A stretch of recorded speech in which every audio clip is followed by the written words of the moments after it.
Hello friends, homemade protein bar எப்படி செய்யலாங்கிறத பார்க்கலாம். இதுக்கு நான் வந்து எல்லா வித நட்ஸும் எடுத்துருக்கிறேன். உங்கள்கிட்ட என்னென்ன நட்ஸ் இருக்கோ நீங்கள் எதனாலும் யூஸ் பண்ணிக்கலாம். ஃபஸ்ட்டு வந்து மிக்ஸி ஜார் எடுத்துக்கோங்க. அதில் 1 கப் அளவுக்கு பேரிச்சம்பழமும், அப்புறம் ஒரு 2-3 அத்திப்பழமும், அதுக்கப்புறம் கொஞ்சம் காஞ்ச திராட்சையும் சேர்த்துட்டு, கருப்பு காஞ்ச திராட்சையும் சேர்த்து தேவையான அளவுக்கு தண்ணி ஊற்றி நல்லா மை போல் அரைச்சி எடுத்து வச்சுக்கோங்க.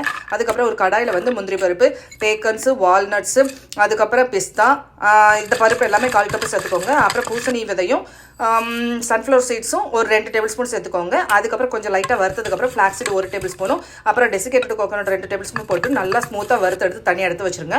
அதுக்கப்புறம் வெள்ளை எள்ளும் கருப்பு எள்ளும் 1/4 கப்பு எடுத்துக்கோங்க. சேர்த்து வறுத்து எடுத்து தனியாக எடுத்து வச்சுருங்க. அதை அரைக்க வேண்டாம். மிக்ஸி ஜாரில் முதல்ல வறுத்த எல்லா நட்ஸுமே நல்லா இந்த மாதிரி குறைன்னு அரைச்சி எடுத்து வச்சுக்கோங்க.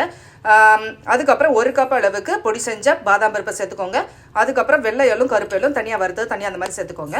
நம்ம அரைச்சி எடுத்து வச்சுருக்கிற பேரிச்சம்பழம், அத்திப்பழம், அதுக்கு கருப்பு திராட்சை இதெல்லாம் இருக்கும் இல்லையா, அந்த பேஸ்ட்டை வந்து கடாயில் 1 ஸ்பூன் நெய்யை விட்டுட்டு நல்லா கலந்துட்டு, உங்களுக்கு தேவைன்னா 2 டேபிள் ஸ்பூன் அளவுக்கு நாட்டு சக்கரை சேர்த்துட்டு கலந்துக்கோங்க. அதுக்கப்புறம் நம்ம அடுப்பு ஆஃப் பண்ணிட்டு பொடி பண்ணி வச்சுற நட்ஸ் பவுடரும் 1 டீஸ்பூன் அளவுக்கு வெண்ணிலா எசன்ஸ் சேர்த்துட்டு நல்லா கலந்து விட்டுட்டு, ஒரு ட்ரேல வந்து பட்டர் பூசிட்டு பார்ச்மெண்ட் பேப்பர் வந்து இந்த மாதிரி வச்சுட்டு, அதுக்கு மேலே நம்ம ரெடி பண்ணி வச்ச அந்த டோவை வந்து நல்லா ஈவனாக நல்லா ஸ்ப்ரெட் பண்ணி விட்டுருக்கேன்.